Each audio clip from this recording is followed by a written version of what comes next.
지난주에요. 저희가 27장, 28장 마태복음을 마무리했는데요. 제가 안 오신 분들이 있고 또 그래서 잠깐만 정리를 할게요. 제가 이렇게 쑥 그냥 넘어가도록 하겠습니다. 오늘 27장에 보면 마태복음 한 번만 더 안 오신 분들 위해서 정리를 해볼게요. 저희가 이제 부활절 맞았잖아요. 이미 부활을 경험했고요. 그래서 오늘 27장 6절, 7절, 8절에 보면 가룟 유다가 목매달아 죽는 장면이 나오고요. 그래서 이 장면에서 제가 말씀드린 건 성경에는 자살한 사람이 몇 명이 있죠? 혹시 여러분? 네. 사울하고 누구였죠? 유다하고요. 또 한 명 더 있다고 말씀을 드렸었는데 혹시 기억하시는지요? 들으면 기억나실 거예요. 네. 여러분 혹시 다윗이 아들에게 쫓겨나서 다윗이 다시 예루살렘 성에 들어갈 때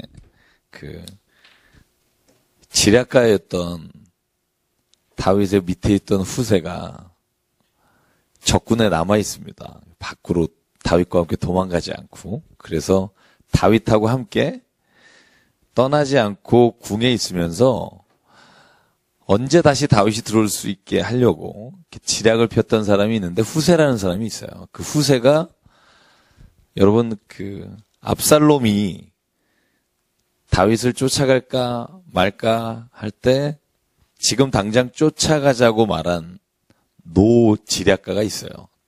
압살롬에게 함께 있었던 그 사람이 이름이 아히도벨일 겁니다. 그죠? 기억나세요? 혹시 저하고 이 아히도벨이요.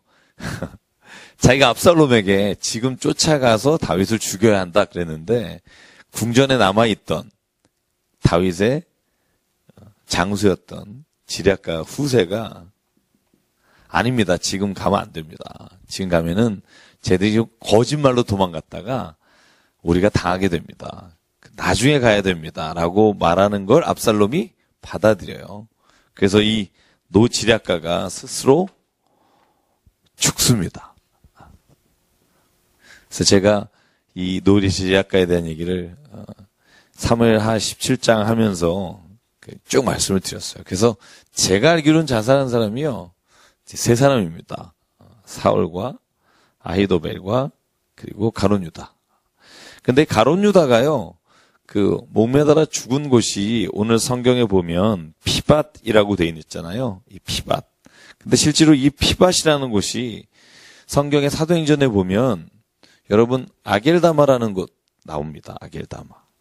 그 곳이랑 지명상 같은 곳이라고 보이고요. 그래서 실은 이곳이 어떻게 보면 사도행전 1장 18절에 나오는데요. 흰놈 골짜기라고 예레미야에 나오는 그 골짜기 하고 이 곳이 같은 곳일 거다. 이렇게 우리가 지명상 추정을 하고 있습니다. 그래서 어쨌든 유다는 스승을 죽이는 것에 대해서 자기가 후회하면서 자살을 합니다. 그래서 제가 그 장면 여러분과 함께 나눴었고요.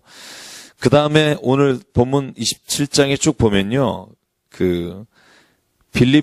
빌라도와 또 그 아내가 예수가 죽는 장면을 보면서 이 사람이 죄가 없다 이렇게 말하는 장면이 있는데 제가 이 장면 여러분하고 말씀 나누면서 이런 이야기 드렸어요. 제가 끝나고 나니까 누가 질문하신 게 그거예요. 우리 왜 사도행전에는 빌라도에게 고난을 당하사 십자가에 죽으셨다고 나오느냐고 묻는 분이 있었고요. 실은 저도 그런 질문을 많이 받았습니다. 많이 받았고요. 그래서 실은 제가 말씀드렸어요. 유대인들이 죽여라라고 말은 했지만 최종 결정자가 십자가에 못 박아 매달아라라고 말하는 사람이 누구였냐 하면 빌라도였습니다. 왜 빌라도 법정에 데려갔는지 설명드렸었어요. 왜냐하면 유대인에게는 사람을 정치적인 이유로 죽일 만한 권한이 없기 때문에 대제사장들에서 재판받고 다시 빌라도 법정에서 사형을 시키기 위해서 그곳에서 사형 언도를 받기 위해서 유대인들이 죽이라고 했지만 결국 빌라도가 그걸 받아들여서 예수를 십자가의 길로 보내는 장면이 나오고요. 그래서 예수님의 마지막 장면을 보면 유대인들은 예수님을 완전히 버리고요. 이방인들이 오히려 예수님을 따라갑니다. 그래서 성경에 보면 백부장이 예수께서 죽으실 때 모든 일이 일어나는 걸 보고 이는 실로 하나님의 아들이다 이렇게 고백한 것도 역시 로마의 백부장이었다. 이런 말씀을 드렸고요. 그 다음에 28절부터 쭉 보면 정말 어떻게 보면 예수께서 당하신 고통과 또 조롱과 핍박에 관한 말씀들이 쭉 나오는데요.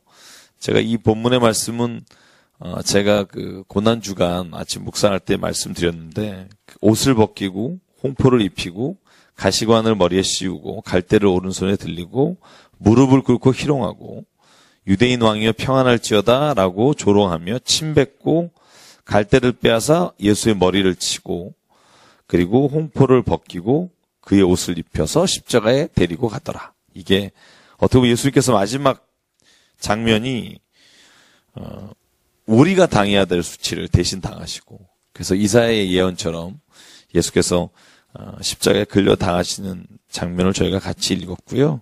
마지막에 37절에 보면 예수와 함께 십자가에 달리신 두 사람의 강도가 있다고 말씀드렸어요. 두 사람의 강도는요. 오른편과 왼편에 있는 강도인데 어느 쪽이 더 악한 강도다 말은 없지만 우리가 보통 오른편이 선한 사람이고 왼편이 악한 사람이다. 그렇게 추정한다고 말씀드렸고요. 그래서 마태복음 7장에 보면 오른쪽에 있는 양, 왼쪽에 있는 염소 이런 표현이 있잖아요. 그래서 오른쪽에 있는 양은 구원받고 왼쪽에 있는 염소는 구원받지 못하는 걸 우리가 보통 오른쪽 왼쪽을 나누게 되고요. 자, 그래서 6시부터 9시까지 그러니까 12시에 달리셔서 오후 3시에 예수께서 숨지시고 돌아가셨을 때 그때 51절 성소 휘장이 위로부터 아래까지 찢어지고 땅이 진동하며 바위가 터지고 무덤이 열리고 자던 성도의 몸이 많이 일어났다. 이런 본문 말씀드렸어요. 그래서 기억하신지 모르겠습니다만 성소 휘장이 위에서부터 아래까지 찢어졌다는 건 성전을 더 이상 하나님께서는 나를 예비하는 곳으로 두지 않겠다. 그래서 그곳을 무너뜨리고 교회를 시작하시겠다는 예수의 말씀이 이루어진 장면이고요. 자, 그래서 마태복음에만 보면 무덤에 열리고 자던 성도들이 일어났다 이런 표현이 있다고 말씀드렸어요. 그래서 마태복음만 이 표현이 있는데 그래서 이것은 아마 모든 자던 자가 일어나는 게 아니라 아마 부분적으로 이런 일이 있었을 것이다라고 추정한다고 말씀드렸고요. 오히려 제자들은 예수님 곁을 떠나고 아리마대 요셉은 자기의 무덤을 예수님께 바치고 그리고 니고데모가 요한복음에 보면 모략과 침향을 가지고 예수의 시체에 바르고 그래서 제자들은 떠나고 숨어있던 사람이 다시 등장하는 장면이 나온다고 말씀을 드렸습니다. 그래서 28장은요, 여러분 보시면 예수께서 부활하신 장면인데요. 예수께서 부활하실 때 제가 한 가지만 여러분에게 강조해서 말씀드렸어요. 예수께서는 돌무덤이 굳이 굴러가지 않아도 예수께서는 부활하셔서 이미 나오셨다고 말씀을 드렸죠. 그래서 여러분 성경에 보면 천사가 2절에 보면 큰 지진이 나서 하늘로부터 내려와서 돌을 굴렸는데 그 굴린 이유는 안에 예수님이 나오기 위해서 굴린 게 아니라 막달라 마리아와 다른 마리아가 무덤에 와서 예수가 있는지 없는지를 보기 위해서 왔을 때 돌을 굴렸다고 말씀드렸습니다. 그래서 실은 예수님께서 돌을 굴리지 않으셔도 이미 부활하셔서 그곳에 계시지 않았다는 걸 알 수 있다고 말씀드렸고요. 왜 예수께서 갈릴리에서 만나자 그랬느냐? 왜 그랬다고 말씀드렸죠?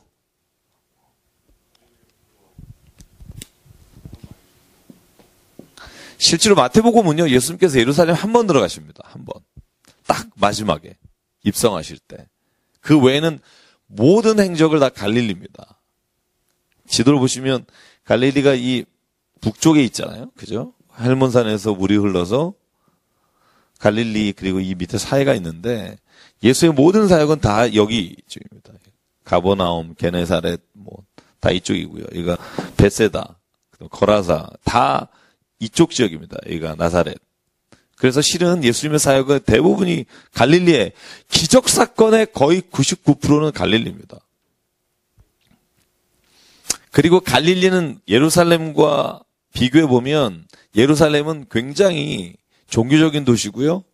그리고 예루살렘은 어떻게 보면 가장 유대인으로서 살기 원하는 장소지만 갈릴리는 어떻게 보면 이방인들과 함께 거하여 하는 곳입니다. 그래서 이곳은 사마리아 지역이 여기잖아요. 사마리아 지역. 예전에 북이스라엘의 수도였던 지역입니다. 사마리아 지역. 여기가 유대인들이 돌아다니잖아요. 이렇게 피해서. 왜냐하면 이쪽에 있는 사람과 접촉하기 싫기 때문에. 그래서 갈릴리가요, 실은 그 북쪽, 오른쪽에 있기 때문에 이 지역 역시 또 유대인들에게는 버림받은 지역이라고 느껴질 정도의 곳입니다.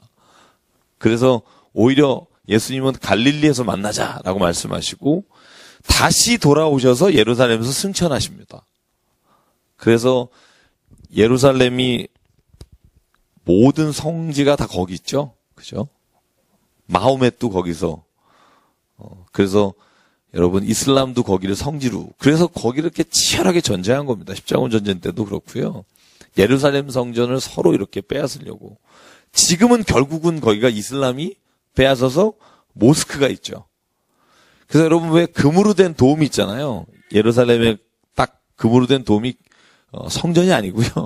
모스크입니다. 현재는 그 이슬람 사원입니다. 거기가.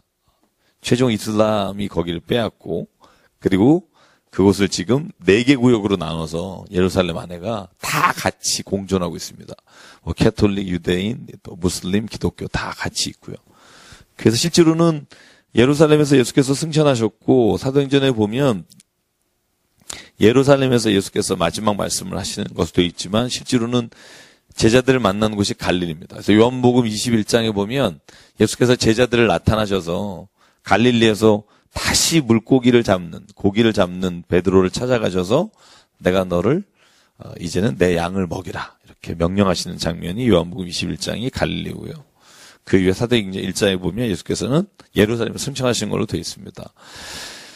그래서 여러분 오늘 그 마태복음 그래서요 그 19절 20절 28장 19절 20절에 보면 모든 민족을 삼아 제자를 삼아라. 그리고 아버지와 아들과 성령 이름으로 세례를 주라. 내게 분부한 모든 것을 가르쳐 지키게 하라. 볼지어다 내가 세상 끝날까지 너희와 항상 함께 있으리라. 이 말씀이 예수께서 마지막 하신 말씀으로 되어 있고요. 이 말씀이 마태복음에는 이렇게 나와 있지만 다른 복음서에는 또 이 기록이 없습니다. 그래서 제가 내 복음서를 같이 봐야 되는 이유를 설명드렸었고요. 그래서 오늘 지난주에 안 오신 분 그 연결해서 하시라고 지금 한 번 더 말씀드렸고요. 자, 마가복음을 들어갈게요. 여러분 제가 나눠드린 것만 오늘 실제로는 하겠습니다. 나눠드린 데서 마가복음에만 있는 자료들 있죠. 지난주에 나눠드린 거 한번 보실래요? 다른 복음서에는 없고 마가복음에 있는 것을 주로 해서 가겠습니다. 그래서 여러분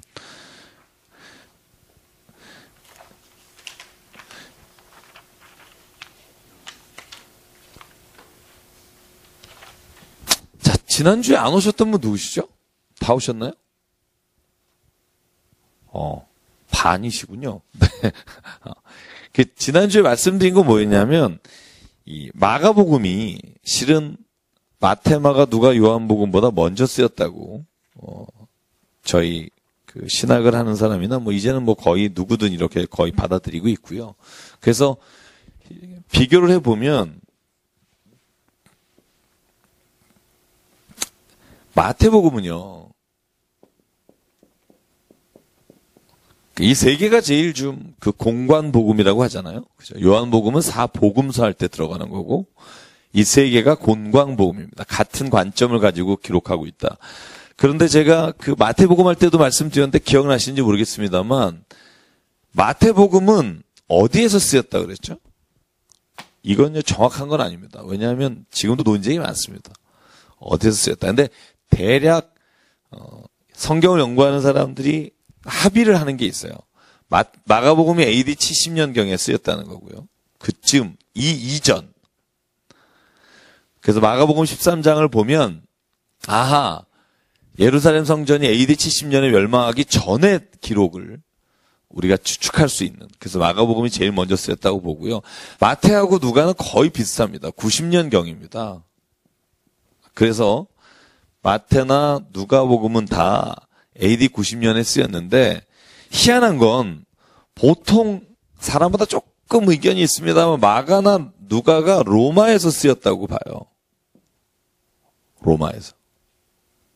그러니까 다시 말하면 유대인인데 디아스포라 된 유대인이나 이방인들이 많은 곳이죠. 마태는요, 안디옥이나 시리아라고 봐요. 그러니까 안디옥 시리아가 다 어디예요? 북쪽입니다. 그러니까 지도로 보면 이 시리아가 이 위쪽을 시리아잖아요. 그죠? 안티옥이 여기고, 그죠? 그래서 마태복음은 그러니까 이스라엘 지역, 유다 지역에서 쓰였다고 저희가 상정할 수 있고요. 그래서 왜 제가 마태복음 할 때 여러분에게 늘 말씀드린 거 있죠. 랍비가 되려고 하지 마라. 그죠? 선생이 되려 하지 마라. 이 말은 마태복음에 왜 여기에는 주로 이스라엘 지도 유대 공동체 중에 지도자들이 아마 이 마태와 함께 있었던 사람들의 부류에 많았을 것이다. 그 중에 하나 대표적인 게 제가 여러분에게 3가지 말씀드렸지만 이 사람들이 쓰고 있는 화폐 단위가 굉장히 높다는 말씀드렸고요.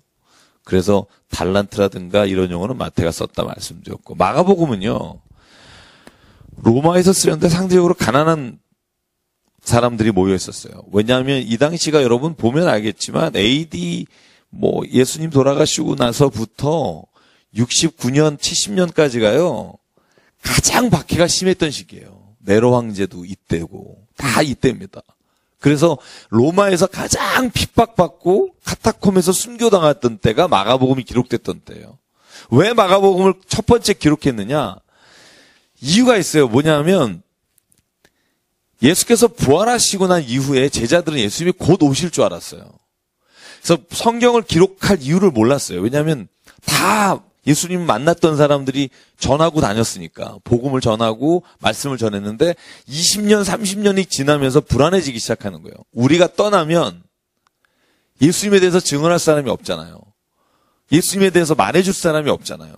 그러다 보니까 복음을 기록해야 되는데 그 복음서의 기록에 가장 로마로 추측되는 마가가 제일 먼저 썼던 이유는 여기가 가장 핍박이 심하고 박해가 심하고 너무나 그 상황이 절절하니까 마가가 자기가 들은, 그리고 자기가 사도들로부터 말씀을 가지고 있던 것을 기록하면서 로마에 있는 기독교인들에게 당신이 비록 지금은 순교를 당하고 고난을 당하고 찢기기도 하며 카타콤에서 숨어 있지만 이것이 곧 우리가 잘못된 게 아니다.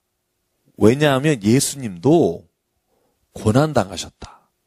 그래서 마가복음을 한마디로 뭐라고 말하냐? 그러면 고난 당하는 종의 복음서라고 불러요, 우리가.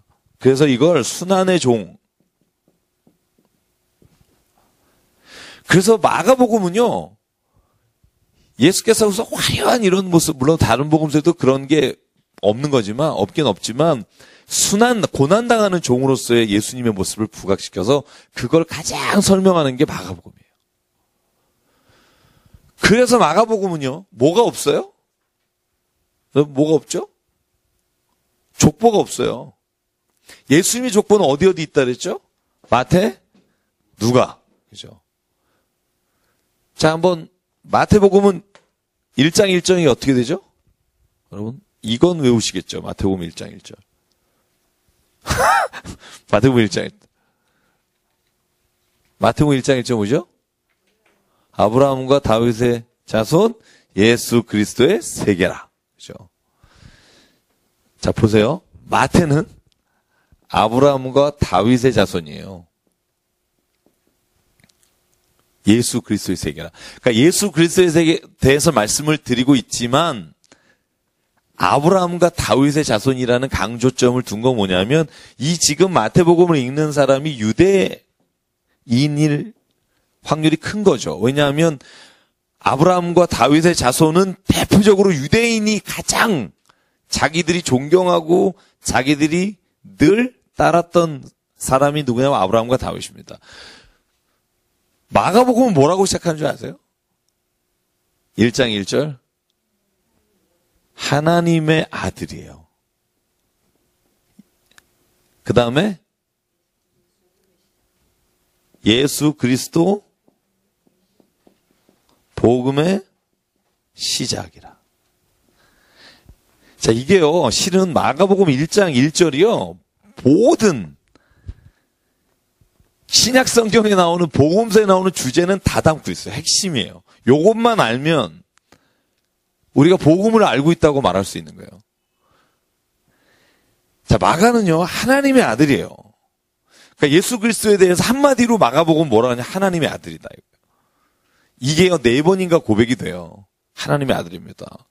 그러니까 굳이 족보를 설명할 필요가 없는 거예요. 왜냐하면 하나님의 아들은 모든 유대인과 모든 이방인과 상관없이 예수는 하나님의 아들이시기 때문에 그런 족보 자체가 마가는 굳이 설명해야 될 이유가 없는 겁니다. 자, 시작이라는 단어인데요. 이 시작이라는 단어가 여러분, 제가 헬라어로 하면 여러분 이 단어는 뭐 여러분 탈무드가 아니라 탈레스나 이런 처음에 중학교 때 아마 철학할 때 배우는 단어 중에 하나요. 이 단어가 뭐냐면 아르케라는 커피숍도 있잖아요.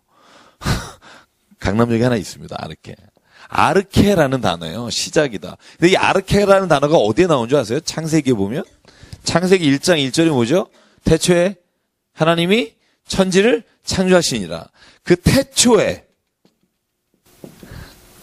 태초에라는 게 70인 번역 헬라어예요. 아르케입니다.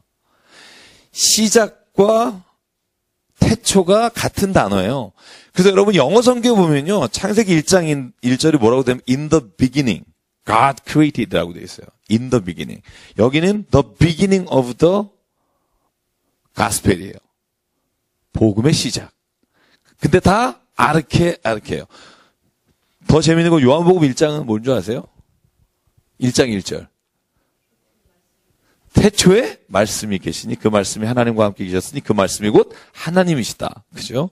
거기 태초에도 아르케입니다. 요한 1서 1장 1절. 거기도 태초에 이렇게 나와요. 태초에. 그 생명에 관한 것인데 그 생명에 관한 것은 뭐냐면 내가 듣고 본 것이요. 내가 깊이 보고 그것을 손으로 만진 바라. 이게 요한 1서 1장 1절이에요. 태초에. 그래서 실은요, 재밌는 건 뭐냐면 하나님께서 태초에 천지를 창조하신 것과 지금 마가는요, 예수께서 이 땅에 오신 것을 재창조로 보고 있다고 해석할 수 있다는 거예요. 예수께서 이 땅에 오신 건 하나님이 태초에 창조하시고 인간이 타락함으로 말미암아 율법 가운데 살아가겠다고 하나님께 내가 정말 율법을 따라 살겠습니다. 이스라엘 백성이 말했음에도 불구하고 율법을 따라 하나님의 은혜를 잊어버리고 사는 백성에게 다시 하나님의 아들이 오셔서 재창조, 다시 시작하시는 그런 의미를 담고 있다고 볼 수 있습니다. 그래서 마가복음은요, 읽으면 읽을수록 16장까지잖아요. 그런데 읽으면 읽을수록 느낀 게 뭐냐면 예수님에 관한 기록이요, 아주 간결해요. 이게 뭐 수식어가 복잡하거나 예수님이 하신 것을 말씀을 막 길게 늘어뜨리지 않아요. 그래서 누가도 역시 로마에서 쓰였다고 보고요. 루마는 특별히 자, 이거 지금 고통당하고 고난당하고 있는 유대인이나 그러니까 디아스포라된 유대인이나 이방인들을 위한 거라면 누가복음은 전적으로 이방인들을 위한 복음. 그래서 누가복음에는 제가 여러분 늘 여러 번 말했습니다. 누가복음에만 있는 독특한 여러분 나눠드린 것처럼 누가복음에만 나오는 기록의 대부분이 잃어버린 자에 대한 비유예요. 돌아온 탕자의 비유라든가. 그래서 여러분이 누가도 지금 시리아에서 쓰였다 뭐 이런 말도 있지만 일단 로마로 우리가 정확히는 알 수 없습니다만. 자, 그래서 오늘 요 세 가지를 좀 보면 좋겠고요. 그래서 마가복음이 지난주에 설명드렸는데 지난주에 안 오신 분이 많아서 마태복음과 누가복음이 마가복음을 참고로 해서 쓰였다고 봐요. 그 이유를 지난주에 설명드렸죠. 왜 그랬다고 그랬죠? 어떻게 알 수 있다고? 지난주인데? 지난주인데? 자, 마가복음은 661절이잖아요. 그죠? 661절인데, 자, 마태복음 몇 절이에요? 1046절이죠. 누가복음은 1149. 네. 자, 이게 마가고요. 그런데 마태가 뒤에 쓰였는데요. 마가복음하고 똑같이 장절을 가지고 성경 말씀을 쓴 게 몇 절이라고 그랬죠? 500절입니다. 그러니까 661절과 500절은 거의 비슷하다고 보시면 돼요. 거의. 마태가 마가복음을 인용해서 혹은 마가복음을 가지고 복음서를 더 확장해서 기록했다고 보고요. 누가는 같은 게 350절이죠. 350절. 네. 350절이 같은 절입니다. 그래서 마태복음을 이렇게 마태복음과 또 누가복음만 같은 게 있어요. 이게 우리가 235절인데요. 이걸 우리가 큐라고 부른다고 그랬죠. 그래서 이 큐는 주로 예수님의 어록이에요. 말씀하신 거. 마가복음에는 예수님의 말씀이 거의 없어요. 너는 세상의 빛이라, 씨 뿌리는 비유, 뭐 한 5, 6개를 제외하고는 예수께서요, 말씀하신 게 별로 없어요. 661절 중에 200 몇십 절이 뭐냐면 기적이에요. 그리고 마가복음 11장부터는 예루살렘 입성하셔서 돌아가실 때까지 이야기예요. 그래서 보통 마가복음은요, 예수님의 기적하고 순환 빼면 없어요. 거의. 저희가 이제 읽을 거예요. 읽으면 마가복음, 그것도 8장, 9장, 10장은요, 예수께서 제자들에게 내가 이제 십자가의 길을 걸어가야겠다 말씀하실 때 엉뚱한 대답하는 장면이 8장, 9장, 10장이에요. 그러고 보면 실제로 1장부터 7장까지, 뭐 8장에도 물론 기적이 있습니다만, 마가복음은 기적과 고난, 이 두 가지로 이루어진 게 마가복음이고요. 마태복음은 거기에다가 여러분 보시면 알겠지만 예수께서 산상수훈이라든지 예수님이 가르치시는 말씀들을 훨씬 더 많이.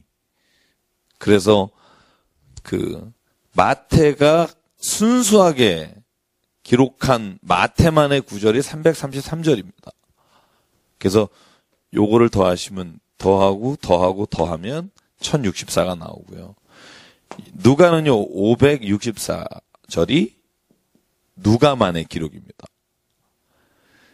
그래서 복음서는요, 우리가 이런 걸 알 수 있어요. 복음서는 이렇게 우리가 하나님의 말씀입니다. 성령의 감동으로 말미암아 영감으로 주신 말씀인데, 그 말씀을 성경을 기록한 사람들이 전혀 자기의 경험이나 자기가 만난 예수님이나 자기가 어떤 아무것도 없이 기록한 게 아니라 그 당시에 있던 예수님에 대한 말씀과 자기의 경험과 그 주께서 하신 어떤 일에 대해서 성령의 감동으로 말미암아 기록됐다고 저희가 보는 거고요.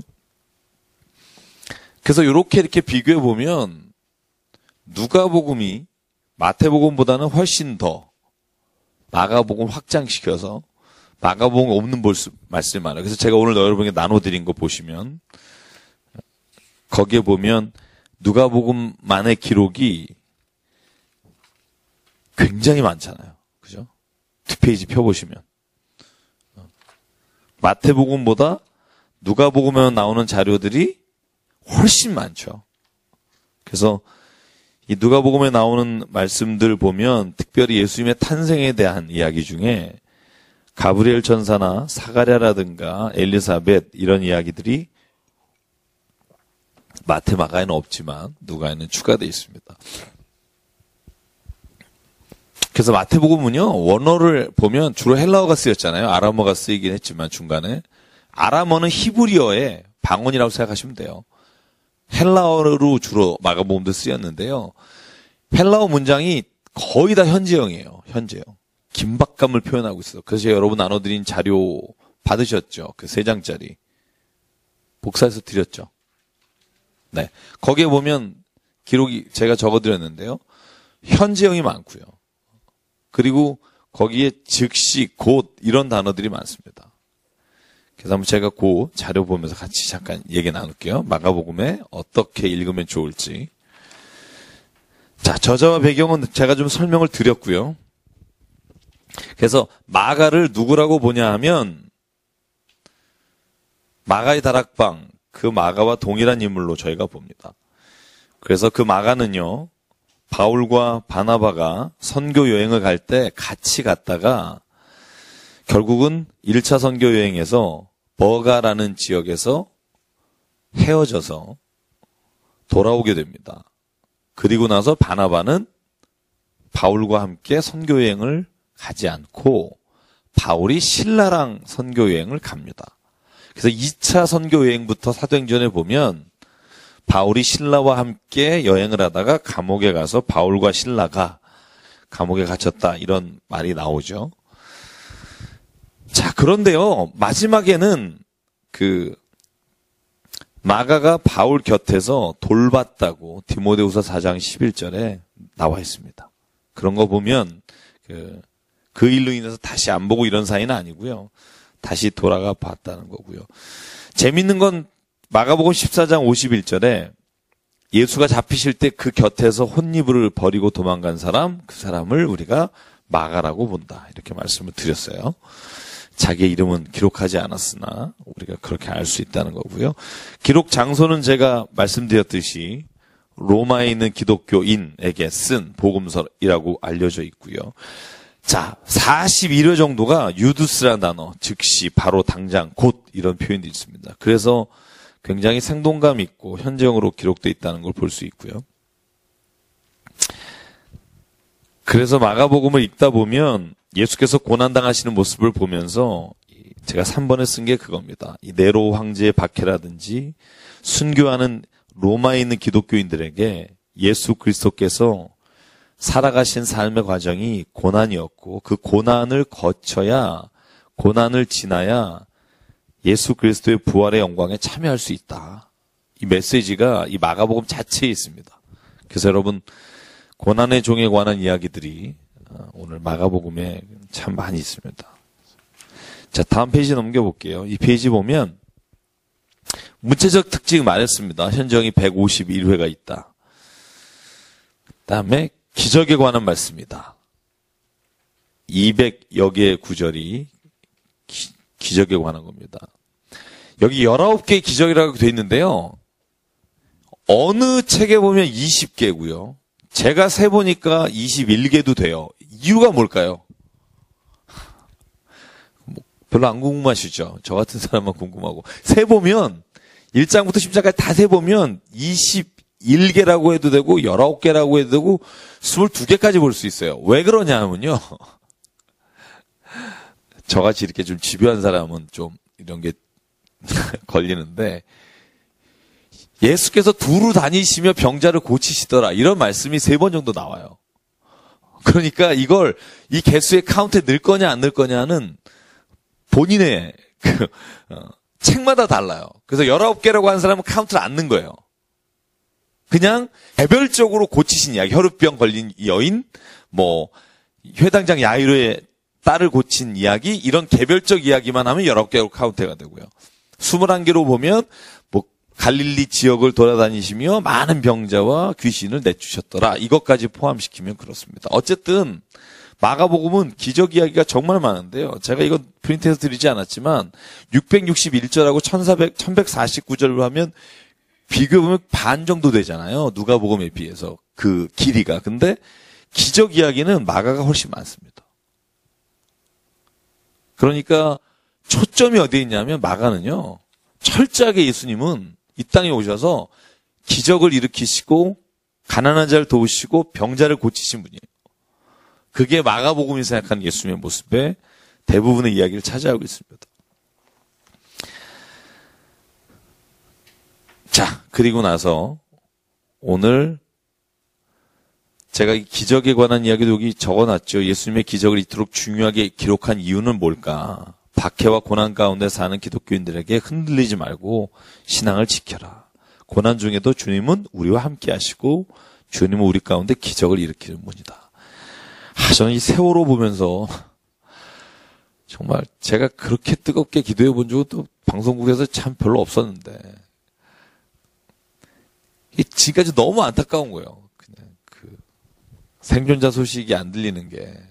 그리고 초기에 한 며칠 동안 참 너무 그 지역이 힘들었지만 계속 아쉬움이 남는 거예요. 좀만 더 일찍 손을 쓸 수만 있었다면 참 몇 명이라도 더 살릴 수 있었을 텐데. 근데 이렇게 생각하면서 또 한 가지 생각이 드는 게 그런 거예요. 뭐냐 하면 우리는 지금 이렇게 텔레비전에 막 나오고 막 이렇게 현장에서 중계되니까 그렇지 실제로 우리가 그렇게 보이지 않는 곳에서 얼마나 많은 사람들이 나 살려달라고 이렇게 우리한테 보내고 있을까 신호를. 그 생각을 하면 좀 더 아찔한 게 있어요. 좀 더 아찔한 게 있어요. 지금 늘 제가 통계를 중요시하지만 30분에 한 명이 자살하고요. 하루에도 60명 가까이 죽잖아요. 그러면 그 사람들은 사인을 계속 보낼 텐데, 그죠? 내가 힘들다 이런 걸 보낼 텐데 우리는 지금 텔레비전에서 이걸 계속 보니까 그렇지 그러지 않으면 얼마나 무감할까. 그래서 실은 이 기적 같은 일들이 일어나는 게 비단 세월호만은 아닐 것 같아요. 정말 우리의 삶에서 그런 일들을 너무나 많이 보게 되는데요. 우리가 진짜 그걸 이렇게 막 체험하지 못하니까, 마음으로 체험하지 못하니까 매일매일 그런 안타까움이 잊지 못하는데, 저는 오늘 마가복음이 그런 어떤 고난 가운데 있는 사람들에게 주신 말씀이라는 게 저희가 읽으면서 더 와닿았으면 좋겠고요. 그래서 마가복음은 전반부와 후반부로 나눌 수 있어요. 16장을 1장부터 8장, 9장부터 16장 그렇게. 그래서 전반부를 주로 예수님의 기적과 예수님의 고난에 관한 것이 이게 전후반으로 나눠졌다 보시면 됩니다.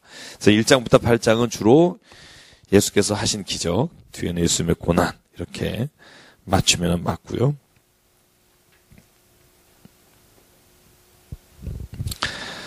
자, 제가 3페이지 드린 것 중에 맨 마지막 문단만 볼게요. 후반부 뒤에 보면 제자들은 이제 예수님의 고난에 참여하지 못하는 사람이 되고요. 이제 바디메오와 여인들이 예수님의 고난에 참여하는 자가 돼요. 마가복음 아주 명확하게 이걸 구분지어서 보여주고 있습니다. 그래서 바디메오의 이야기를 보면 예수께서는 이제 이 병자들과 가난하고 힘든 사람들에게는 이제 따라오라 말씀하시고 예수를 따라가지만 다른 제자들은 따라가지 못한다. 제가 이야기 마태복음 때도 드렸기 때문에 더 길게 설명하진 않고요. 자, 이제 마가복음으로 들어가겠습니다. 들어가서 제가 마태복음에 설명했던 것들은 제가 생략하고 가겠습니다. 그러다 보면 대부분이 생략됩니다. 그래서 마가복음은 아마 다음 주면 끝날 것 같습니다.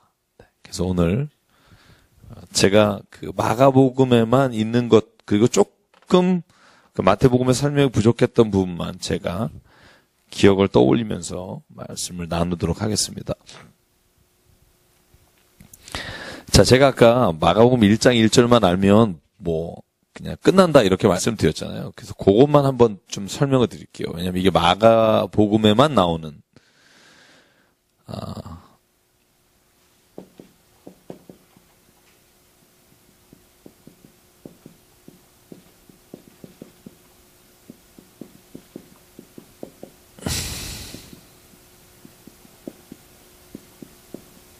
자, 이게 참 이게요.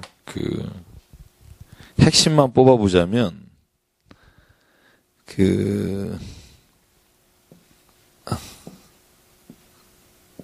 자, 이렇게 뽑을 수 있을 것 같아요. 그죠?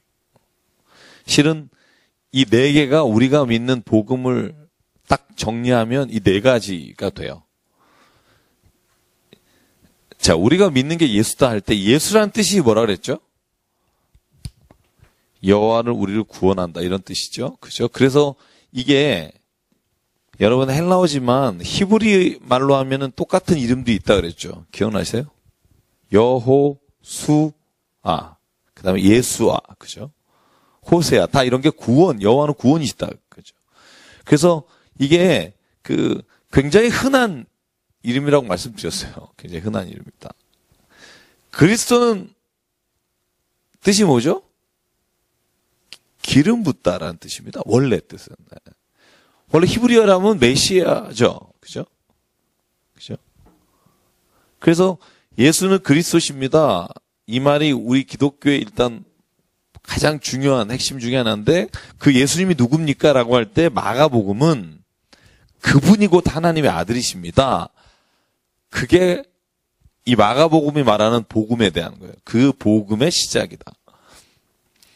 그래서 아주 단도직입적으로 이렇게 하고 바로 그냥 세례 요한 나와요. 중간에 마태복음이나 누가복음처럼 무슨 동방박사가 경배하고 무슨 호적을 하러 내려갔다가 올라오고 이런 거 없어요. 바로 누가 나와요? 세례 요한 나와요. 그죠? 2절, 3절, 4절. 그러니까는 어떻게 보면 마가복음은요, 그냥 직설적으로 예수님이 하나님의 아들이시고 그분이 어떤 분인지를 쭉 설명하고 그냥 바로 기적 이야기로 넘어가요. 그래서 읽다 보면 아주 심플합니다. 그래서 자, 2절에 보면 여러분 이 2절, 3절은요, 이사야에 나오는 글은 3절이에요. 광야에 외치는 자의 소리가 있으리되 너희는 주의 길을 예배하라. 여러분 이사야 40장 3절이죠. 이 말씀은. 그죠? 근데 그 위에 있는 글, 내가 내 사자를 내 앞에 보낸다.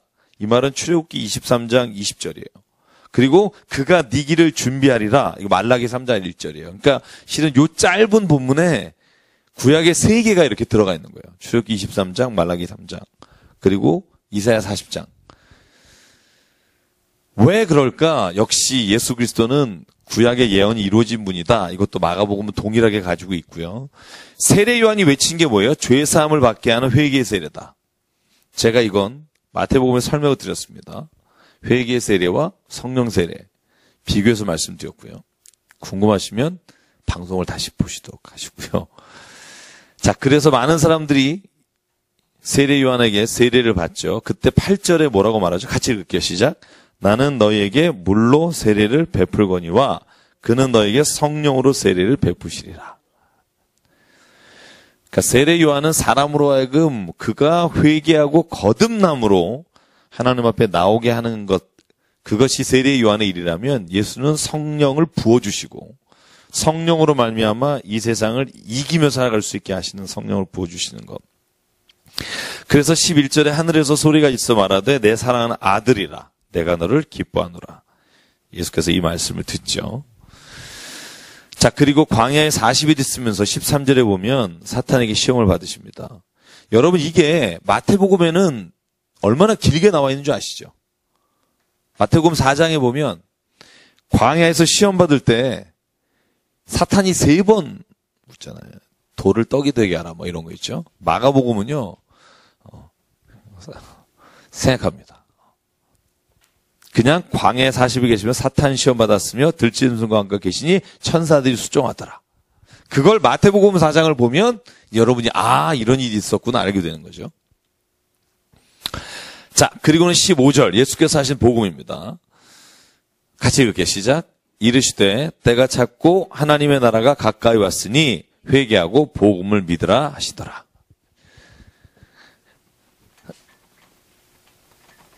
자, 여러분, 하나만 하죠. 제가 왜 지금 이걸 하려고 그러냐면, 요번에 세월호에 선주되는 사람, 누구죠?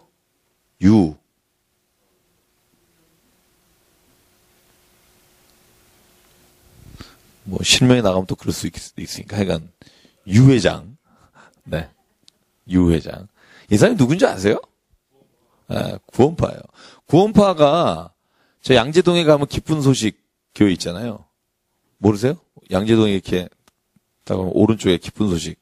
박옥수 목사라는 박옥수. 이 사람 둘이서 결별한 사람들이에요. 같은 뿌리예요, 구원파.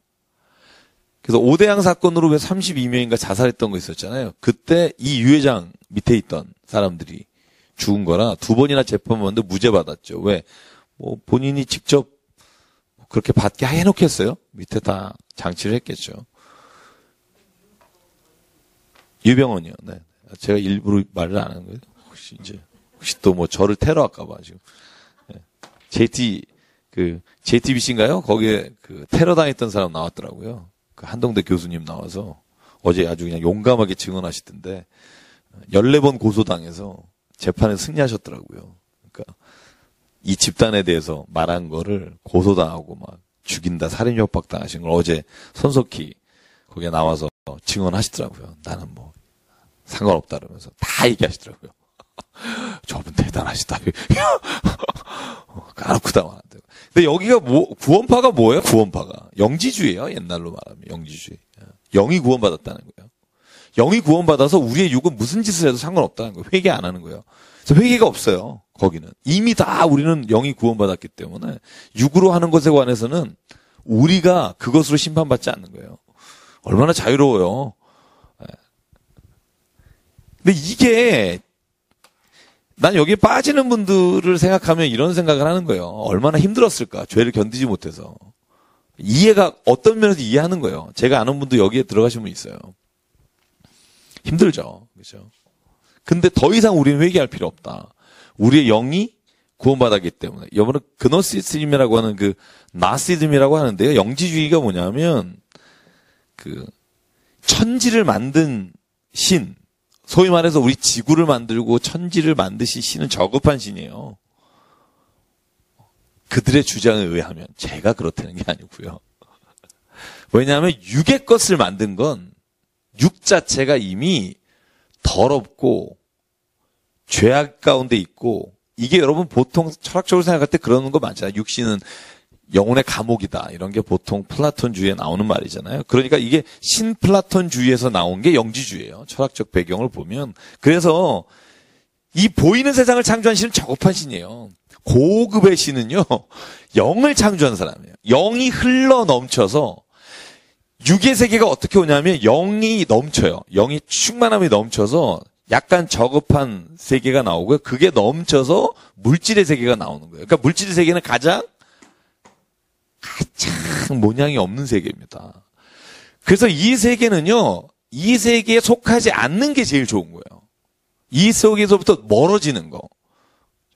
그래서 영이 구원받는 것은 뭐냐면, 영은 우리가 이 세상의 물질로 뭐 보이는 것으로 인해 뭘 함으로 인해 받는 게 아니라, 영은 영을 소유한 사람, 그걸 영지주의라고 그래요. 영을 소유한 사람은 이제 육으로 말미암아 구원받는 게 아니고요. 영이 구원받으면 이 육은 이미 다 어떤 일을 하든 우리가 이 세상으로부터 영의 세계로부터 우리가 구원받았기 때문에 타치받지 않습니다. 그래서 거기는 회개할 필요가 없어요. 이미 구원받았기 때문에. 그래서 왜 오대양 그때 32명 죽인 사람 얘기했대잖아요. 나는 천국 가는데 지장 없다. 내가 여기서 사람을 뭐 하든 해든 나는 이미 내 영은 구원받았기 때문에. 극단으로 가면 이렇게 돼요. 모든 사람이 다 그렇다는 게 아니라 극단으로 가면 그런 어떤 생각들이 생기게 되는데 제가 이게 왜 하냐면 회개를 왜 하는지를 모르는 거예요. 이 사람들은. 그러니까 지금 내가 볼 때 성경을 잘못 알고 있는 거예요. 우리도 지금 성경을 좀 잘못 아는 게 있는데 여러분 회개를 왜 해요? 메타노이아 회개잖아요. 회개. 하말티아 죄잖아요. 헬라어로. 그러면 회개를 왜 해요?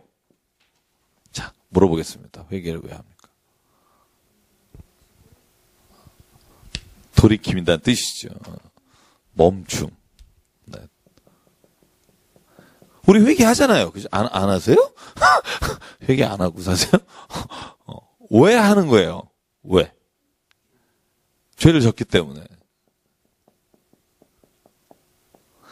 이거 진짜 정확히 알아야 될 것 같아요. 왜냐하면 제가 세례문답하거나 아니면 교회를 오래 다닌다고 얘기해도 회개에 대해서 이렇게 막연하게 생각하고 있는 분이 너무 많아요.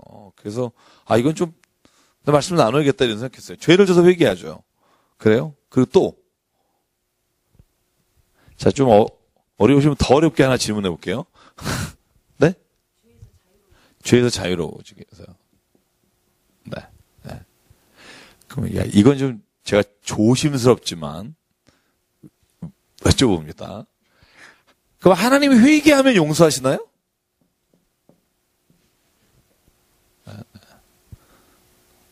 자, 회개하면 용서하시나요? 제가 좀 위험한 발언이라 그랬어요. 회개하면 용서하시나? 네.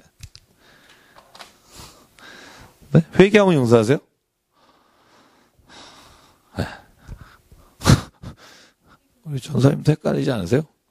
저도 늘 헷갈려요. 예를 들어, 그럼 내가 회개 못한 건 용서 못 받나요? 내가 기억 안 나서 어렸을 때, 내가 그때, 내가 형한테, 형 엄청 했었는데, 기억이 나는 때가 있는데 3살 전에 기억이 안 나요. 내가 형을 무집했던 기억은 나는데, 네.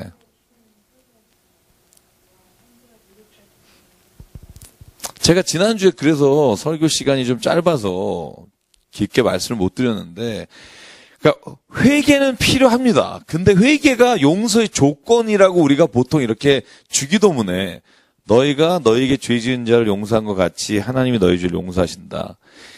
이 말이요, 우리가 보통 신학적으로 말할 때 우리가 용서해 준 게 하나님 우리를 용서하는 조건은 아니에요.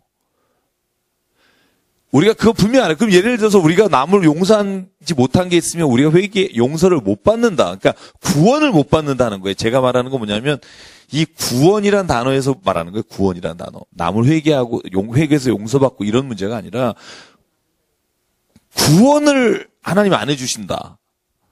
예를 들면 내가 회개를 안 한 게 있으면 그렇게 생각하세요? 저는 그렇게 생각하지 않아요. 그러니까 하나님이 우리를 구원하시는데 모든 죄를 회개해야 용서하시고 구원하시느냐. 그럼 여러분 회개 다 하셨어요? 못 하신 거 혹시 없으시면 어떡하려고 그래요? 약간 겁나지 않아요? 내가 죽기 전에 내가 회개 못한 거 있나 막.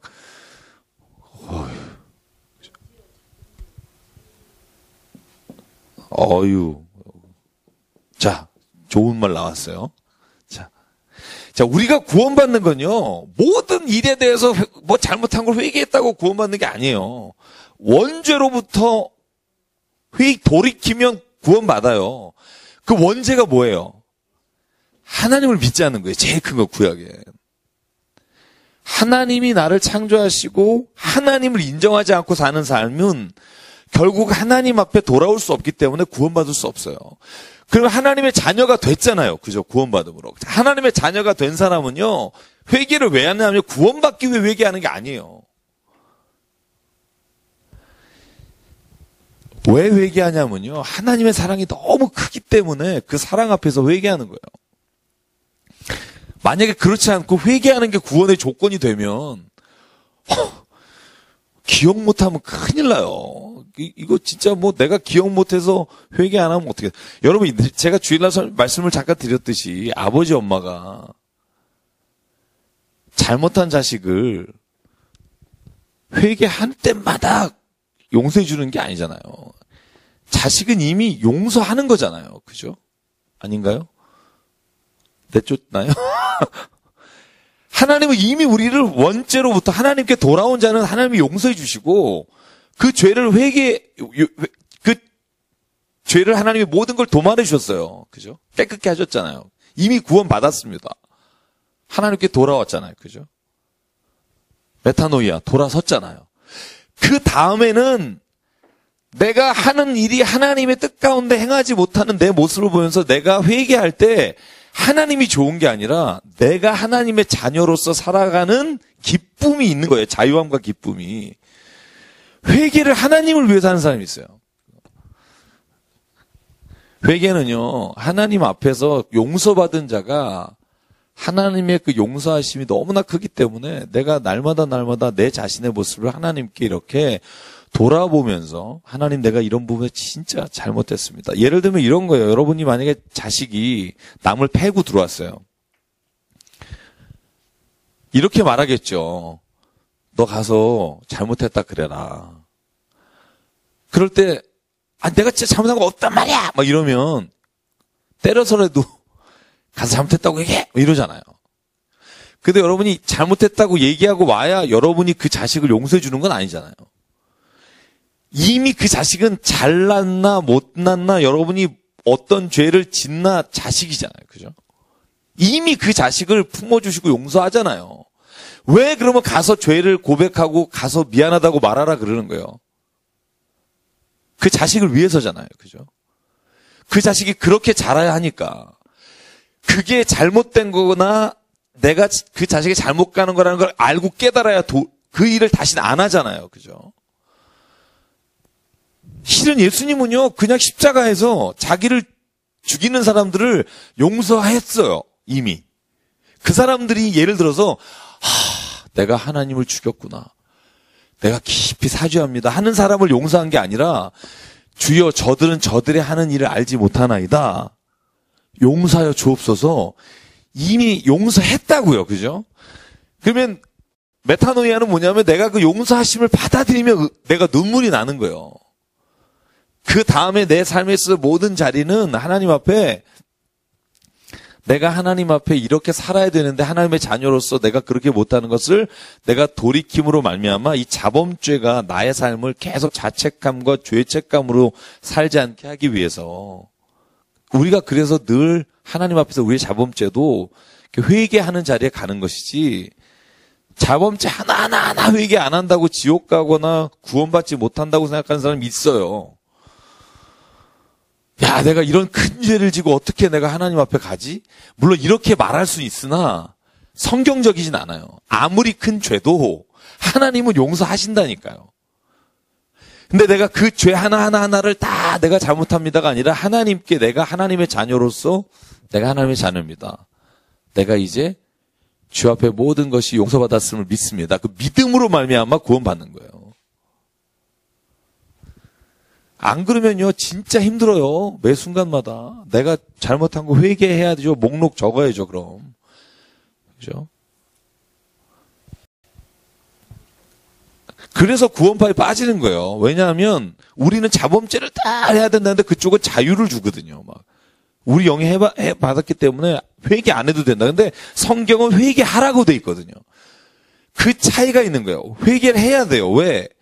내가 예를 들어서 부모니까 자식이 그러고 들어와서 아버지가 끝까지 네가 그것을 때 잘못했다고 하는데 막 내가 뭘 잘못했 이러는 자식은 그가 진짜 부모님을 내가 아버지라고 고백하는 자인지를 의심해 봐야죠. 그죠? 아버지의 뜻을 따라 살기를 기뻐하는 사람인지를 한번 성경 가운데 보면 내가 진짜 하나님을 믿고 있는지를 본인이 한번 되새겨 봐야 돼요. 믿는 사람은 그래서 하나님께 돌아옴으로 구원을 받고요. 용서함을 받고요. 자범죄에 관해서는 우리가 늘 회개하는 이유가 구원을 받기 위해 회개하는 게 아니라 우리는 하나님의 자녀로서 우리가 그 삶을 살지 못한 것을 회개하는 거예요. 제가 지금 이해가 가요? 제 설명하는 게? 원래 그렇게 아셨었어요? 다? 괜히 시간 끌었군요.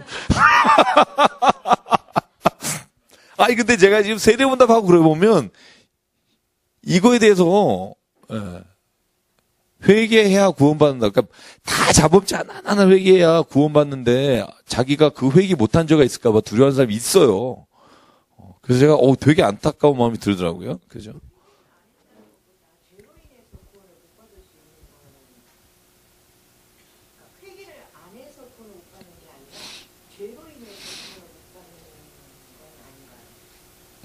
그 죄가 뭐죠? 자범죄요?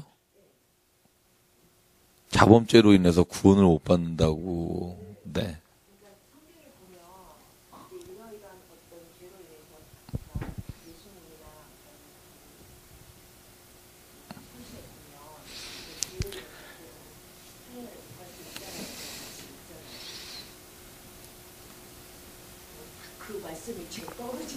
그러니까 그 죄가 자범죄가 아니라 원죄죠.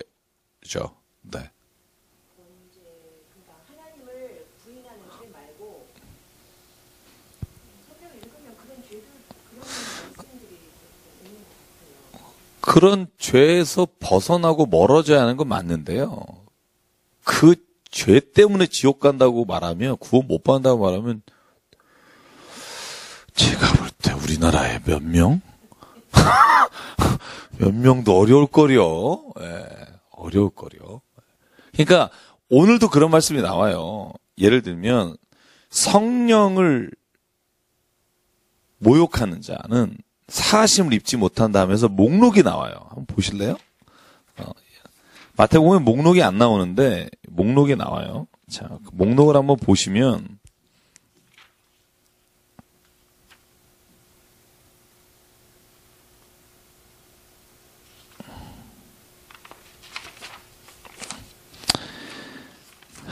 제가 체크해 놓은 게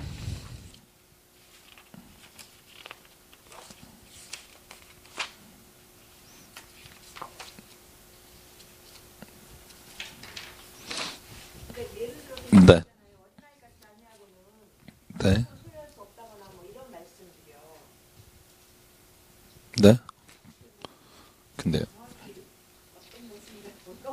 네.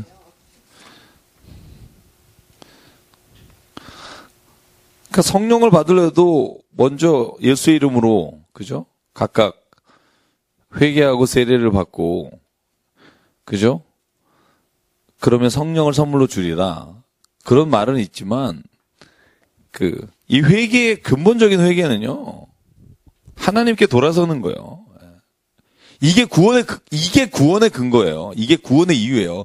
그래서 아무리 싸가지 없어 보이고, 아무리 그래도요, 그 사람이 구원받았는지 안 받았는지를 우리가 평가할 수 없는 이유는, 그가 하나님을 믿음으로, 예수를 그리스도라고 믿음으로 말미암아 구원받지, 이 자범죄를 내가 했느냐 안 했느냐 가지고 구원받는 근거는 아니라는 거죠. 여러분 그것만큼은 저는 분명하다고 생각해요. 그러니까 우리가 하나님 앞에 설 수 있는 거예요. 여러분 혈기 내고 때로는 다른 사람 마음 아프게도 하고 우리가 모르게 부지불식간에 죄를 짓지만 우리가 그리스도 앞에 구원받는 자라고 말하는 이유는 우리가 하나님을 예수 그리스도를 믿기 때문이고 죄에서 십자가에서 모든 죄가 용서받았다고 믿기 때문이고 그리고 내가 회개하는 이유는 각각 예수의 이름으로 우리가 모든 삶의 자리에서 하나님의 말씀을 따라 살지 못한 것을 회개함으로 우리가 하나님의 자녀로서 살아가기로 하나님 앞에 날마다 늘 그죠? 고백하고 자복하는 거죠. 그래서 죄가 두 가지라면 원죄와 자범죄가 있다면 우리가 구원은 원죄로부터 구원받는 것이 구원이라고 성경이 말해요. 한번 생각나시면 저는 더 얘기해 주시고요. 네. 자, 더 쭉 찾아보시고요. 자, 1장 보면 그래서 일단 회개하고 복음을 믿으라. 그죠? 복음이 뭐예요? 예수가 그리스도시라는 게 복음이에요. 그죠? 하나님이 우리를 위해서 죽으셨다. 예수가 우리를 위해 죽으셨다. 복음을 믿으라. 그죠?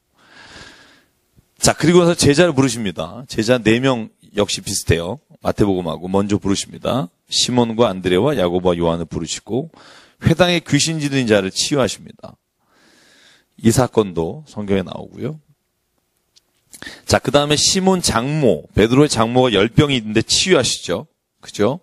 기적 사건이 계속 나옵니다. 연달아서. 자, 나아가 그 손을 붙잡고 32절, 1절, 2절 하면 열병이 떠난지라 여자가 그들에게 수종드니라. 저물어 해질 때 모든 병자와 귀신 들린 자 예수께 데려오니 온 동네가 그 문 앞에 모였더라. 각종 병든 사람을 고치시며 많은 귀신을 내쫓으시되 귀신이 자기를 알므로 그 말하는 것을 허락하지 않으시니라. 이것도 병자를 치유하신 이야기고요. 그 다음에 나병 환자를 치유하신 이야기가 나옵니다. 40절에 보면 한 나병 환자가 예수께 와서 꿇어 엎드려 간구하 이르되 원하시면 저를 깨끗하게 하실 수 있습니다. 예수께서 손을 내밀어 그에게 대시고 고치신 이후에 아무에게도 말하지 마라. 그런데 45절에 보면 뭐라고 그러죠? 나가서 이 일을 많이 전파해요. 그죠?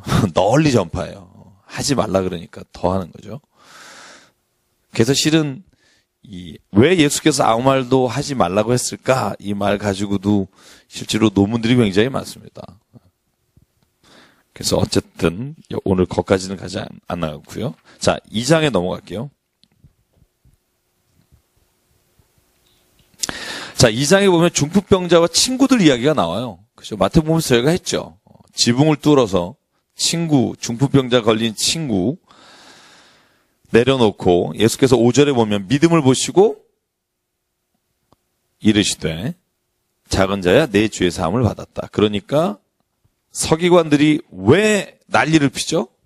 네가 뭔데 죄 사하는 능력을 갖고 있느냐? 그래서 예수를 죽이려고 이제 마음을 가지고 있죠. 그러니까 11절에 예수께서 말하죠. 네 상을 가지고 집으로 돌아가라. 그 다음에 이제 알페오의 아들 레위가 세관에 있는 걸 보시고 제자로 부르십니다. 그 다음에 보면 금식을 왜 제자들이 안 하냐 이런 논쟁이 2장에 있습니다. 그죠? 그때 예수님 뭐라 그래요? 지금은 19절 혼인의 집에서 있는데 아니 결혼하는 날 금식할 수는 없지 않느냐. 그러니까 예수가 지금 우리와 함께 있을 때 금식할 필요가 있겠느냐. 신랑이 빼앗기는 날이 올 텐데 그때는 금식할 것이다. 제가 마태복음에서 설명을 드렸고요. 그 다음에 23절부터는요. 안식일에 미리상 먹는 논쟁입니다. 자, 여기서 마태복음하고 조금 다른 것만 말씀드릴게요. 마태복음에는 여기가 제사장 이름이 누구로 돼 있죠? 26절에 지금 여기는 뭐라고 돼 있죠? 마가복음엔? 아비아달. 그죠? 그런데 원래 여러분 사무엘상 21장에 보면 다윗이 자기 소년들과 함께 배고파서 들어갔을 때 진설병에 있던 떡을 준 게 있잖아요. 그 제사장 이름이 누구예요?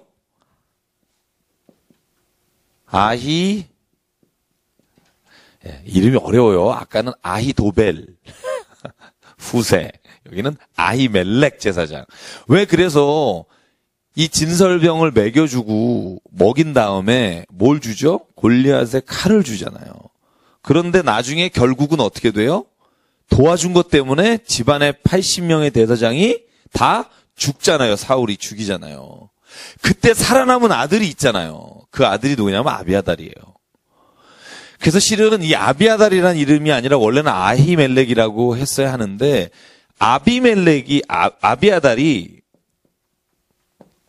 같은 제사장 아들이기 때문에 그 집안에 그래서 아마 이 아비아달이라는 이름을 썼지 않았을까. 큰 차이는 없습니다만 그래서 오늘 예수님 말씀하시는 게 그거죠. 입으로 이따가도 그 논쟁이 안식일에 나와요. 밀이삭을 이렇게 먹는 걸 보고 너희들은 왜 안식일을 안 지키냐 이 논쟁처럼 계속 안식일의 논쟁이 나옵니다. 예수께서 병 고칠 때도 나오고요. 자, 그때 예수님이 27절, 28절에 정말 재밌는 대답하세요. 같이 읽어볼게요. 시작. 또 이르시되 안식일 사람을 위하여 있는 것이요 사람이 안식일을 위하여 있는 것이 아니니 이름으로 인자는 안식일에도 주인이니라. 자, 여기에 그 인자가 안식일의 주인이다. 뭐 이거 예수님이 주인이다. 뭐 이 말은 우리가 이해할 수 있죠. 그죠? 이거에 대해서 뭐 불만 없으시죠? 근데 보면 뭐라고 돼 있어요? 안식일이 누구를 위해 있다? 사람을 위해 있다. 사람이 안식을 위해 있는 게 아니다. 이 말이 또 유대인들을 광분시키겠죠. 그죠? 이 말을 곰곰이 생각해 보면 이런 거예요. 하나님의 안식을 주신 건 사람을 위한 거다. 근데 지금 유대인들은 어떻다는 거예요? 안식일은 사람을 위해서 준 게 아니라고 생각하는 거예요. 마치 하나님을 위해서 안식일이. 네. 자, 보죠. 이걸 이제 생각해 보면 이 두 개 말이 우리는 두 개의 말이 다른 거라고 생각을 하잖아요. 그죠? 그럼 한번 왜 안식일을 줬는지 성경을 먼저 출애굽기를 가보면 왜 주셨죠? 쉬라고 주셨죠. 그죠? 왜 줬는지 정확하게 말해요. 너희가 6일 동안 일했으니까 하루는 안식하고 쉬어라. 너만 쉬지 말고 너희 집은 여종도 쉬고 남종도 쉬고 하물며 너희 집 가축도 쉬어라. 왜 안 쉬냐? 쉬면서 뭐 해라? 나중에 제사법을 보면 하나님께 예배하는 게 안식일이잖아요. 그죠? 근데 안식일을 왜 주셨어요? 주신 이유는 쉬는 거예요. 쉬라고 주신 거예요. 사람을 위해서 주신 거예요. 근데 이제 이걸 가지고 이제 우리가 또 이런 얘기를 할 수 있죠. 안식일에 하나님께 예배하기 위해 주신 거다. 맞아요. 근데 성경은요, 하나님과 예배하는 것과 사람을 위해서 쉬는 게 다른 거라고 말하지 않아요. 저는 이게요, 어떻게 보면 같은 의미를 가지고 있다고 생각해요. 자, 잘 들어보세요. 하나님은 우리가 예배하기 때문에 거룩하게 되는 거예요? 하나님 우리가 예배하니까 거룩한 존재예요? 아니잖아요. 하나님은 홀로 영광 받으시고 거룩한 존재. 우리가 하나님에게 예배 드린다고 해서 하나님이 위치가 바뀌는 건 없어요. 예를 들어서 뭐 내가 이렇게 사장인데 나한테 세배 안 하러 오면 나는 사장이 아닌 게 아니듯이 하나님 홀로 영원하시고 영광 받으시고 존귀하신 분인데 하나님께 예배를 우리가 함으로 인해서 하나님이 존귀하게 되는 건 아니에요. 그런데 하나님을 예배함으로 우리는 존귀하게 돼요. 제 말이 이해가 가세요? 그러니까 쉬는 거예요. 왜 쉬냐면 우리가 하루에 모든 일상이 먹고 살고 우리가 우리를 위해 사는 것에 찌들려 있는 삶에서 하루를 그 모든 것으로부터 나와서 나를 창조하시고 내 삶에 함께 하시는 하나님을 온전히 바라보고 예배함으로 인해 네가 존귀한 자가 되는 거예요. 내가 더 이상 이렇게 내가 육에 쫓겨서 막 내가 무엇을 쫓아간지도 모르면서 사는 삶이 아니라 이 안식일은 예배함으로 인해 내가 존귀하게 되고 하나님의 영광을 덧입게 되고 하나님의 가지신 것이 나에게 임하는 게 예배예요. 그래서 안식일은요, 저는 사람을 위해서 있다고 생각해요. 그런데 우리가 안식일에 하나님을 예배하는 것 자체가 하나님께 우리가 영광을 우리의 삶에서 드리는 표현이라고 말하죠. 저는 그래서 제일 중요한 게 이런 거예요. 자꾸 우리가 율법주의에 빠지지 말자 그러면서 율법주의에 빠져요. 근데 예수께서 이따가 또 한참 하시겠어요. 사람의 계명을 따르지 하나님의 계명을 따르지 않는다. 사람의 법을 따르지 하나님의 법을 따르지 않는다. 이따가 계속 그 얘기가 반복되는 이유가 뭐냐면 하나님이 왜 주셨는지를 기억하라는 거예요. 그 본문 있잖아요. 뒤에 고르반. 그죠? 그게 뭐예요? 아버지께 하나님께 드렸다. 그 뜻인데 하나님께 드렸기 때문에 아빠에게는 줄 게 없다. 이걸 자기네들이 정해놓고 괜찮다 말하는 게 예수께 보시기에는 뭐냐면 사람의 계명을 지켜놓고서 하나님의 계명을 안 따라놓고서 우리는 충분하다고 말하는 가장 불쌍한 자가 되는 거죠. 그래서 저는요, 우리가 안식일에는요, 일단은 쉬어야 하고요. 일단 예배하고 요 두 가지만 하면 좋을 것 같아요. 근데 어쩔 수 없이 안식일에도 쉬지 못하는 사람 있잖아요. 저는 그래서 한번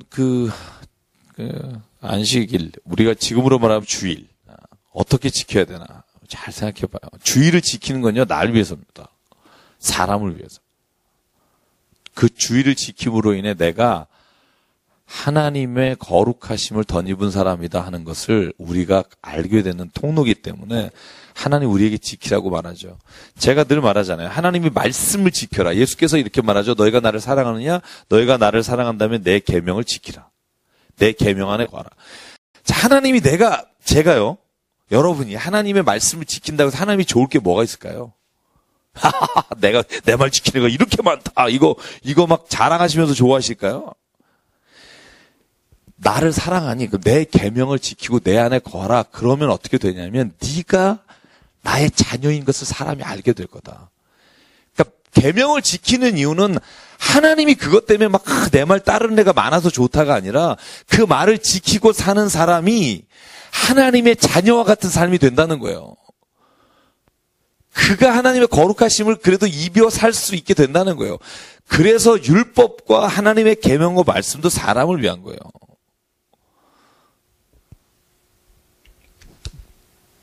저는 우리가 이거에 대한 게 정말 정확하게 있으면 좋겠어요.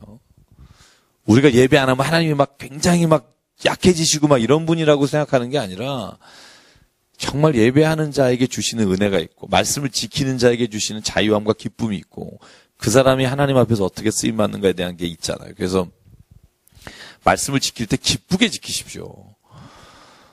아이씨, 하기 싫은데. 이게 아니라, 이게 나를 위해서 주신 거다. 이렇게 생각하면, 나의 등경이 돼서 나를 지켜주시고, 내가 주일에 주님의 말씀을 같이 듣고 하나님의 거룩하심과 존전 앞에 쓸 때, 내가 하나님의 그 거룩하심을 입는 자, I am holy, you will be holy.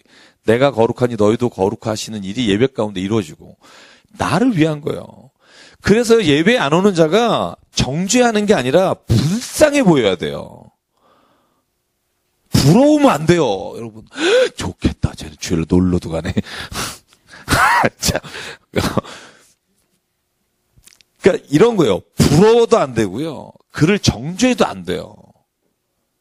왜냐하면 정죄하는 건 왜 정죄하는 줄 아세요? 아이씨, 나는 안 하고 힘들게 와서 일하는데 쟤 놀러 가? 저게 집사가, 아이고, 왜 그래요? 죄송하지만 부러우니까 그런 경우도 많아요. 왜냐면 얄밉잖아요. 와서 일은 안 하고 주일을 안 하고 막 그냥 좋은 것만 따먹고. 근데 저는 그게 불쌍하게 보인다고 봐요. 얼마나 안 됐어요. 하나님을 예배할 때 주시는 그 은혜와 거룩함을 모르잖아요. 모르니까 그 시간이 그렇게 소중하지 않은 거고. 그러니까 그 시간을 내가 하나님 앞에 드리는 게 어떻게든지 시간을 때워야 되니까. 그죠? 다른 거 다 하고 나서 저녁 7시 예배 있으면 좋겠다. 이런 생각 드는 거잖아요. 그죠? 근데 그 시간을 나는 하나님이 나를 위해 주셨다. 이 고백만 믿음만 있으면 전 그 시간이 얼마나 나에게 행복하고 그리고 그 시간이 못 오는 사람 그래서 그 삶의 자리에서 하나님이 없어 보이면 얼마나 안 됐어요. 불쌍하고. 저는 이 말씀을 그렇게 읽어요. 사람이 안식일의 주인이다. 저렇게 그렇게 읽었으면 좋겠고요. 7장까지 나가야 되는데 자 3장에 보면요. 회당에서 손 마른 자를 치워주시는데요. 고쳐주시는데 재밌는 건 3절이에요. 자, 손 마른 사람을 회당 어디에 세우세요, 예수께서? 한가운데. 자, 근데 거기 보시면은요, 2절 보세요. 2절 같이 읽어볼까요? 시작. 안식일에 그 사람을 고치는가 보는 거잖아요. 그죠? 야, 이거 보세요. 예수님 왔어요. 회당 안에 사람 모여있어요. 손 마른 자가 있어요. 안식일인데 저 고치나 하고 이렇게 보고 있는 거예요. 근데요, 예수님은요, 한가운데, 다른 사람 다 보라고 가운데 세워요. 그리고는요, 그들에게 말하시기를 안식일에 선을 행하는 것과 악을 행하는 것, 생명을 구하는 것, 죽이는 것, 어느 것이 옳으냐. 왜냐하면 예수께서 안 거예요. 이것들이 나를 쳐다보고 있다는 걸. 안식일인데 고치나.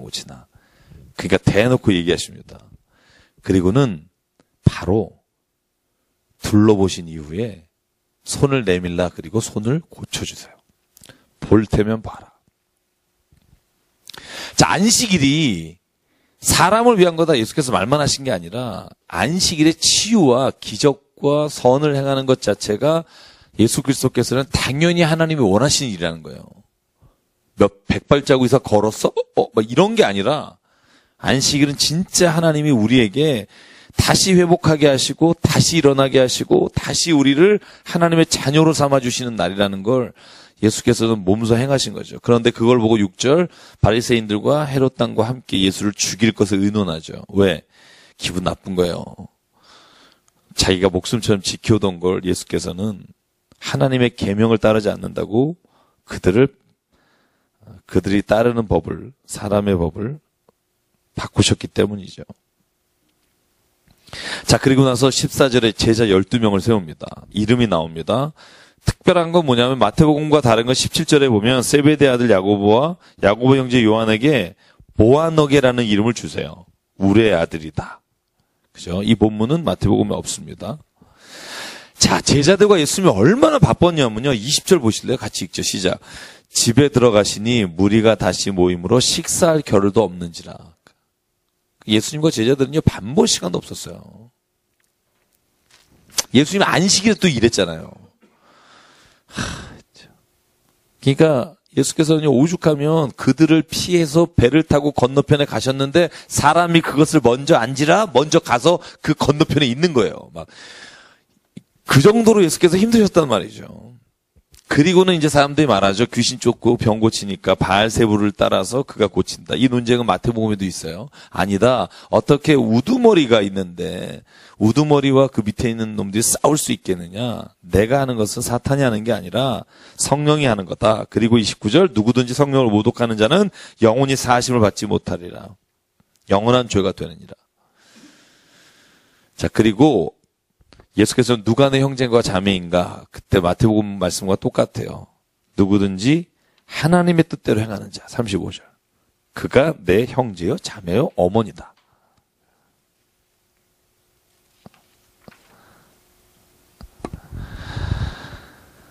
자, 4장에 보면요. 예수께서 씨 뿌리는 비유를 말씀하시는데 마태복음과 거의 흡사합니다. 그래서 여러분 길가, 돌밭, 가시떨기밭, 좋은 땅. 그에 관한 말씀이 20절까지 이어지고요. 21절부터는요. 사람이 등불을 가져와서 말 아래 두지 않고 평상 아래 두려 함이냐 등경 위에 둬야 한다. 그러면서 빛을 비춰라. 드러내지 않고 숨고 살지 마라. 그렇게 말씀하시고요. 그리고는 하나님의 나라의 비유, 겨자씨 비유를 31절에 보여줍니다. 이것도 마태복음의 겨자씨와 누룩에 관한 비유. 마태복음은요, 천국에 관한 비유가 몇 개였죠? 기억나세요?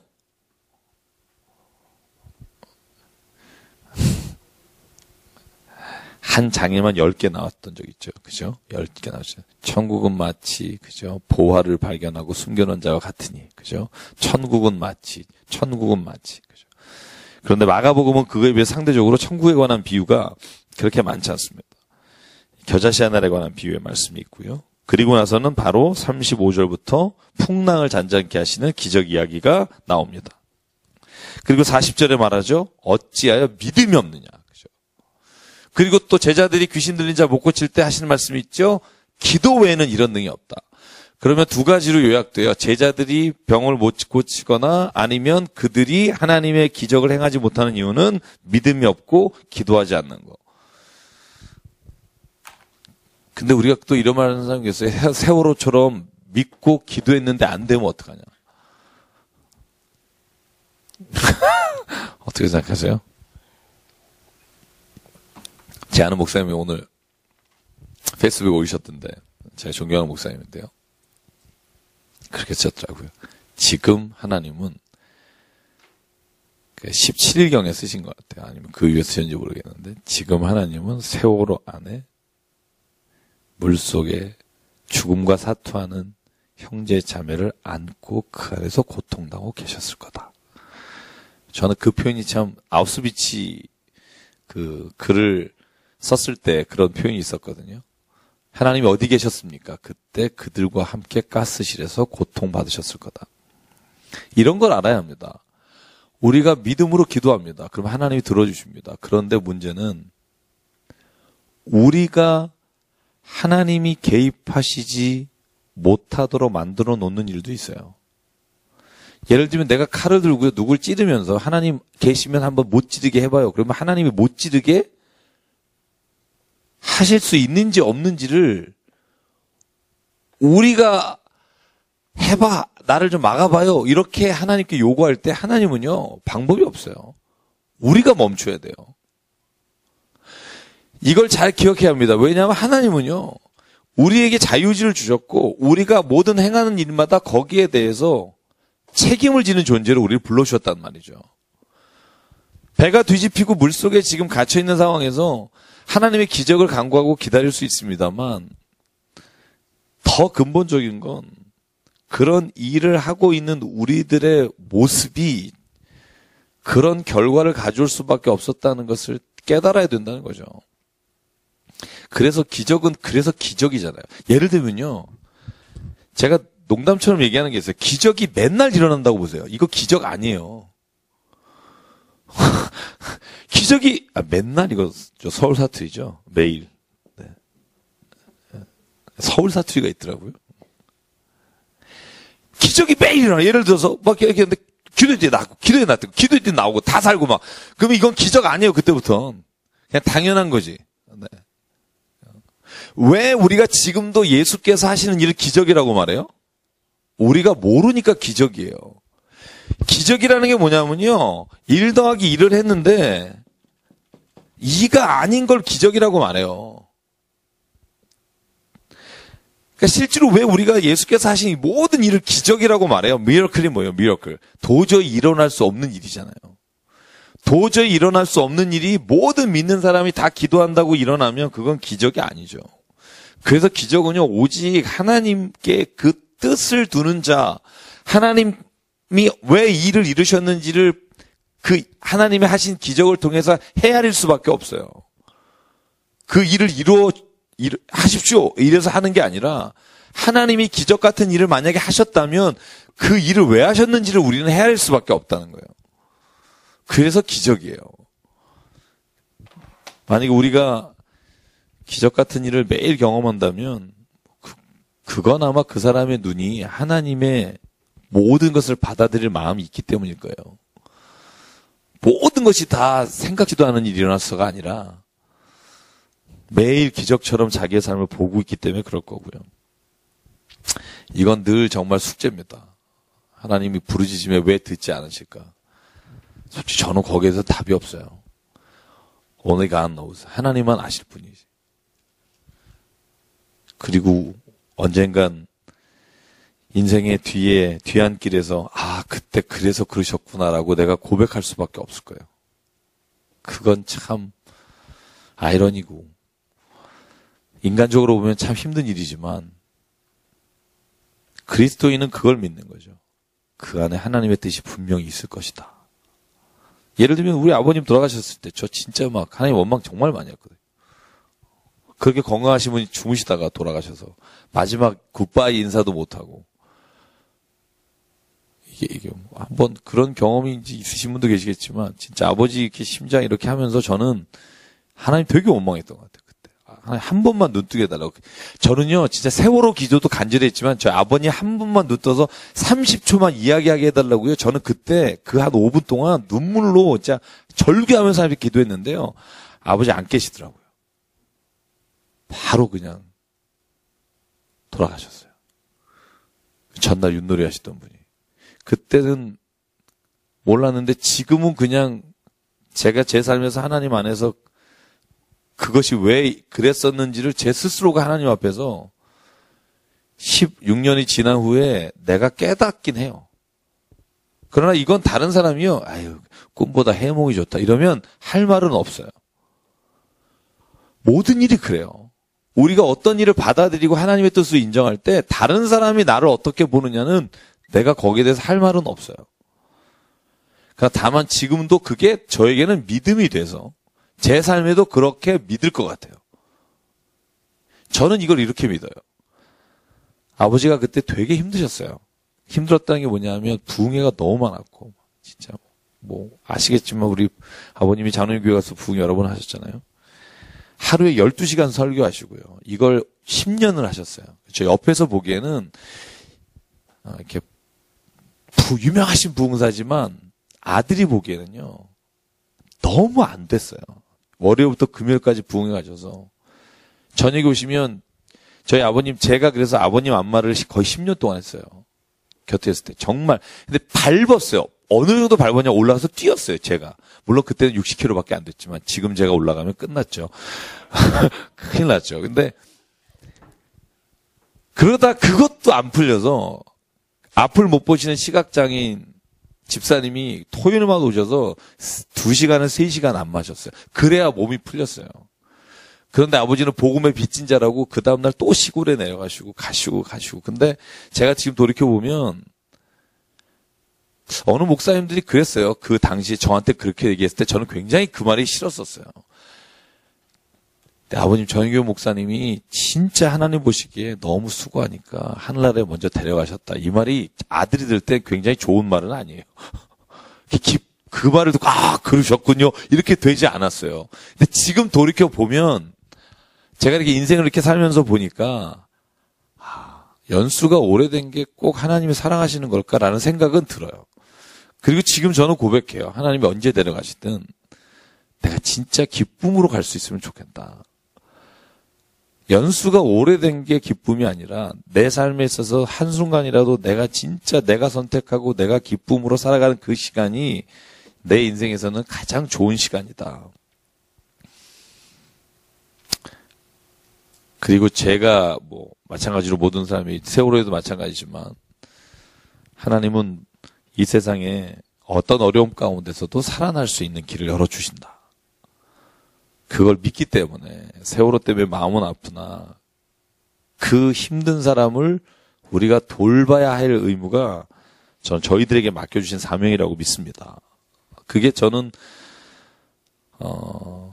어찌하여 믿음이 없느냐라고 말씀하시면서 두려워하지 말라 하시는 이 말씀 가운데 기적 같은 일은 지금 현재 일어나지고 있지 않지만 그 안에서도 하나님의 뜻을 구하고요. 하나님 왜 이렇게 이런 일을 주셨을까 하는 걸 우리가 각자 안에서 깨달았으면 좋겠어요. 그리고 그러면 우리가 무엇을 해야 할까? 제가 내일 모레 저희가 돕는 인천 사랑 그 노숙자 봉사하시는 목사님 저는 계속 연락하고 계속 제가 이제 설교하는 단체에 얘기를 했어요. 너무 힘들다. 그때 가보신 분은 알지만 정말 이렇게 막 노천에서 겨울에 설거지 하시는데 진짜 손이 얼어요. 그래서 제가 이제 어디가 설교를 했더니 내일 모레 아침에 그 목사님 모셔다가 말씀 듣고 후원금을 전달하고 그리고 사랑의 집 짓기 본부에서 거기를 5월에 가서 이렇게 수리를 해주시겠다.